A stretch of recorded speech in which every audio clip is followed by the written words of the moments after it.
Pai Senhor, todos os irmãos em Cristo Jesus.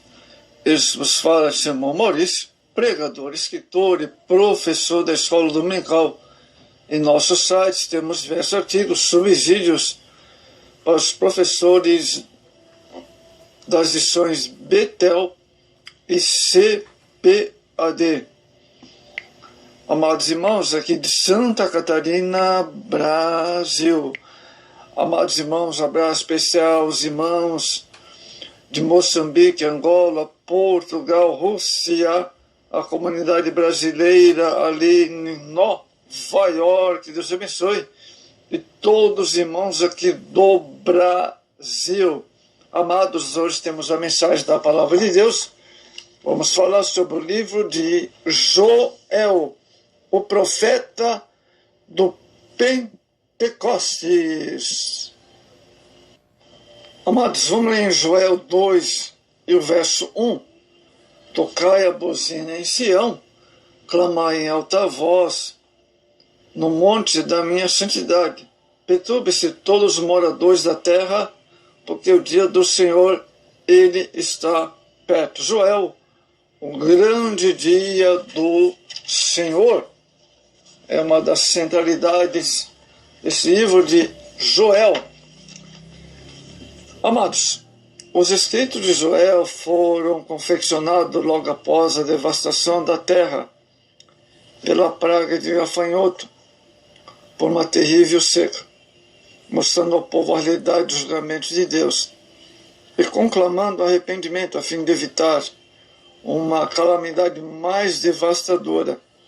As pragas vieram sobre Israel, foi apenas a mostra do terrível julgamento que o Senhor trará às nações que o rejeitarem. Há na Bíblia vários personagens, como o nome de Joel, cujo significado é Jeová é o meu Deus.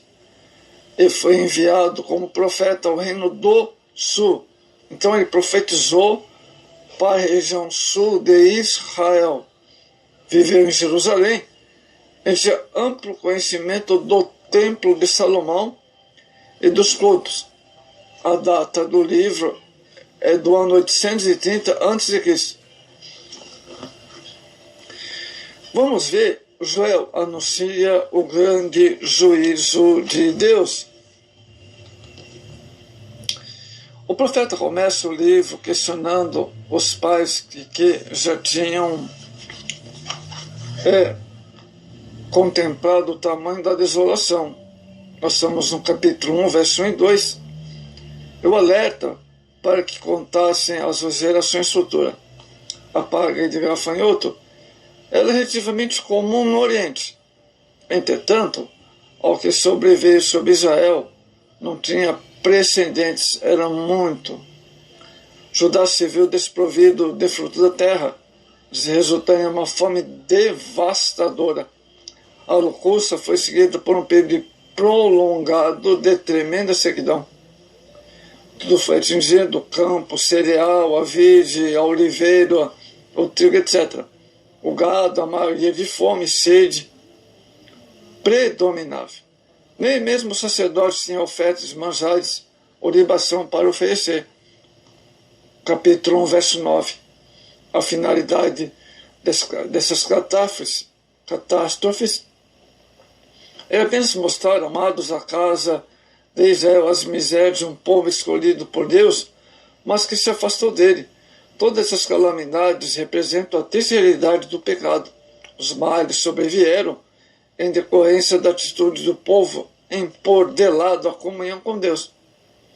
A solução que Jonas apresenta ao povo era simples: santificai. Joel 1,14, um santo, o jejum e a oração com o coração quebrantado. Vivemos dias de um materialismo que tirou da igreja atual a força da oração e o jejum. O homem confia mais em seus talentos, conhecimentos e técnicas para fazer a obra de Deus do que no poder do jejum e da oração. Vamos agora, Joel conclama todos ao arrependimento. Capítulo 2, verso 13. Rasgai o vosso coração e não as vossas vestes. O alcance ao chamado do arrependimento chegou a todas as classes, amados, independente da posição ou cargos. Todos os habitantes da terra, Joel 1:2, Hébrios, verso 5, Lavradores, verso 11, no capítulo 1. Todo o povo de Deus, verso 23, capítulo 2. Na seriedade da situação, o profeta convida o povo a considerar a calamidade e exorta o arrependimento, a fim de não sofrer maiores consequências. Joel 2, verso 2 ao 17. Atento ao povo, ouviu Joel explicar a causa da desgraça e pediu que todos se voltassem para o Senhor. Amados, Deus está sempre inclinado a perdoar, do que é punir, mas propenso a abençoar. Mais abençoar do que, vamos dizer, punir. Quando um homem ou uma nação se aproxima de Deus com o coração quebrantado e contrito, Deus não despreza. Salmo 51, 17. Há sempre uma oportunidade de Deus transformar a situação em bênção. Isaías 53, verso 4 ao 6. Sabiamente o povo ouviu as palavras do profeta Joel e, obedientemente, obtiveram abster-se dos alimentos. Todo o povo, jovens, avançados em idade, crianças. As Escrituras registram que outros casos de jejum coletivo da população nos livros de Esther e Jonas. Se é que ainda hoje é necessário jejuar, não há dúvida quanto à resposta. Sim, é preciso e necessário, como aconteceu aqui no Brasil, um jejum nacional. Muitas bênçãos advêm da prática do jejum. Nos fortalece espiritualmente e deve acompanhar nossas orações. Atos 14, 23. Jesus jejuou 40 dias e 40 noites. Mateus 4, 2. O jejum deve ser uma prática salutar na vida espiritual do crente, comum em sabedoria.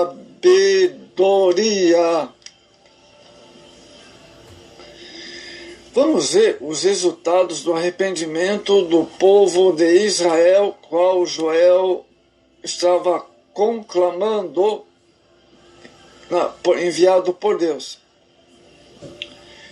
Após a reconciliação com Deus, o povo pôde conhecer as promessas de Deus zeloso, que compadeceu-se e aceitou o arrependimento. Deus promete então pelejar diante dos inimigos invasores de Israel, dar ao seu povo abundantes colheitas que compensassem os prejuízos causados pelos gafanhotos. O Senhor ordena até que se regozije e alegre. Joel 2, 21.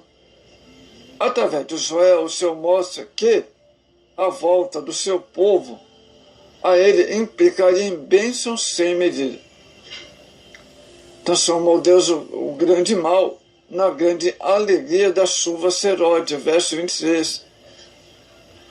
Sempre que desagradamos a Deus, somos atingidos pelas consequências de nosso efeito. Gálatas 6, 7.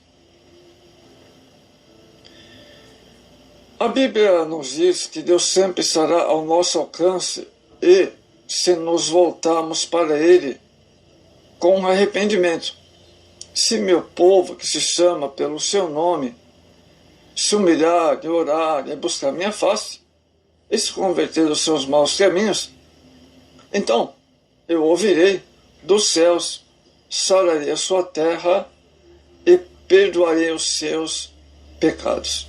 Segundo Crônicas 7, 14. Nossas vidas somente serão saradas se nos submetemos com humildade ao Senhor, reconhecendo os nossos pecados confessando a Deus com arrependimento, pois Ele é rico em bênçãos e misericórdia. Vamos ver aqui, amados, ainda no livro de Joel, a promessa do derramamento do Espírito Santo, pois estamos abordando o livro de Joel. Um dos destaques do livro de Joel, amados, é a promessa quanto ao derramamento do Espírito Santo sobre as pessoas. Joel 2, 28, 30. O dia de Pentecostes foi um cumprimento desta profecia. Os discípulos foram cheios do Espírito Santo. Atos 2. Como Joel havia predito da parte do Senhor, essa mesma promessa continua vigorando em nossos dias e é extensivo a todos. Atos 2, 39. Vejamos alguns aspectos desta profecia. Primeiro, derramarei do meu Espírito Santo. O verbo derramar indica abundância desta manifestação.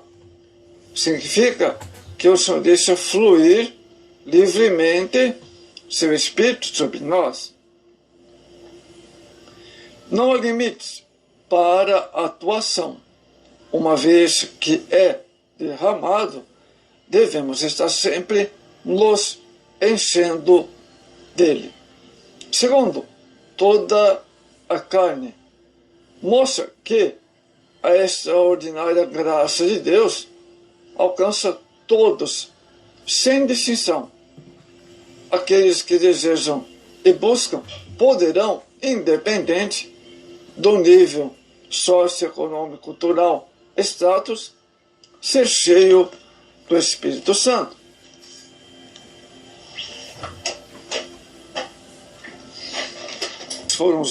Foram vários profetas, melhor dizendo, foram usados por Deus para predizer em detalhes o nascimento de Jesus, sofrimento, morte e ressurreição, e o seu retorno no futuro reino.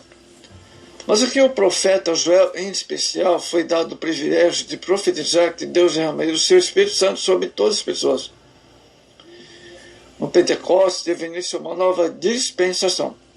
Neste mundo, a inauguração da Igreja de Cristo e a presença real do Espírito Santo com cristãos numa atividade permanente, diferente das demais dispensações anteriores, quando o Espírito se ministrava sobre apenas algumas pessoas.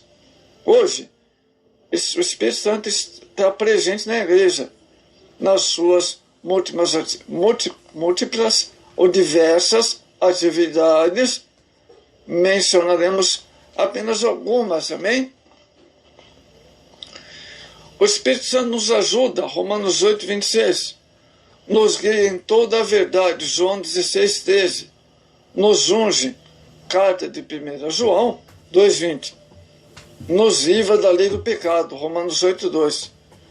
O Espírito Santo sela o crente, Efésios 4, 30. Reparte a esperança, Romanos 15, 13. Encoraja o crente, Atos 4, 31.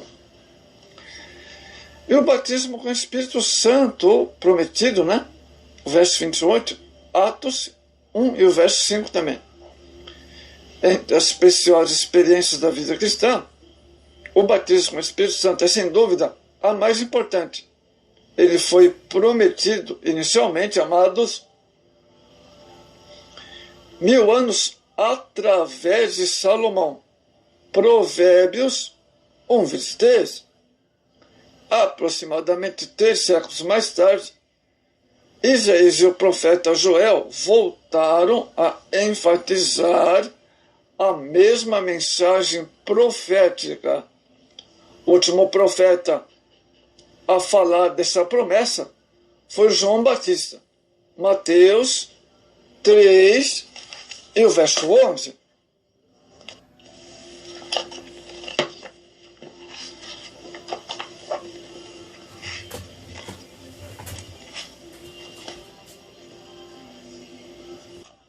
não fazia sentido pessoas dizerem que o derramamento do Espírito Santo foi somente apenas para o período apostólico. Antes, pelo contrário, começou com os apóstolos e continua em nossos dias. Era o ponto de partida e não de chegada. Então, a infusão do Espírito Santo, a manifestação do Espírito Santo, inaugura a dispensação da igreja, que é acompanhada de grandes sinais. Faz o cristianismo, amados, a igreja continua recebendo o poder do alto, prossegue anunciando a salvação aos povos. Nisso vemos a múltipla operação do Espírito Santo, revestindo de poder os crentes em Jesus, convencendo o pecador de seus pecados. João 16, o verso 7 e o verso 8.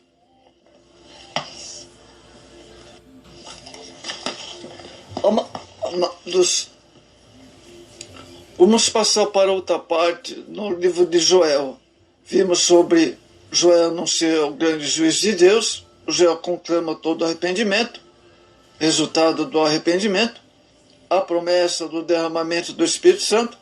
E agora vamos a outra parte do livro de Joel. O grande dia do Senhor certamente virá. Amados, uma das mais profundas partes da profecia de Joel está no capítulo 3. Ele nos projeta escatológico conflito dos últimos dias. Todas as nações julgadas com base em seu relacionamento com Israel, o seu tratamento. O povo judeu tem sido massacrado através dos séculos, humilhado, deportado para várias nações do passado. No dia do julgamento do Senhor, Deus concentrará todos no vale de Josafá. Que quer dizer, Jeová julga, onde acontecerá a terrível dia do Senhor, o dia da vingança de nosso Deus, dia em que o Senhor virá ajustar contas com todas que têm oprimido a nação de Israel. As nações transformarão as enxadas em espadas e as foices em lanças. Joel 3,10. E se ajuntarão, formando colossais, grandes confederações. Salmo 2, o verso 1 ao 4. Então, o Senhor se levantará para julgar, pois as nações ímpias têm saturado a paciência de Deus.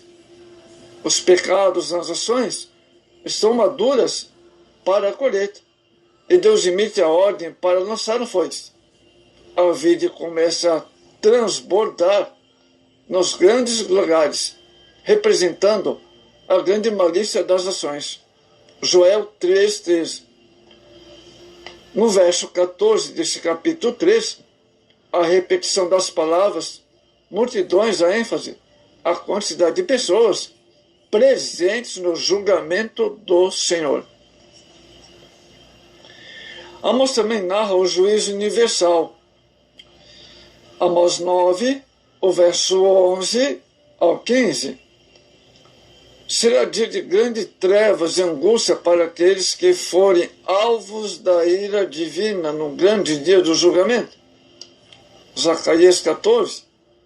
O dia do Senhor é um tema de profundas raízes bíblicas e de múltiplos aspectos. É descrito em uma linguagem apocalíptica de abalos cósmicos, convulsões da natureza, normalmente apresentado como o dia da libertação. Para os amigos de Deus, o dia da vingança.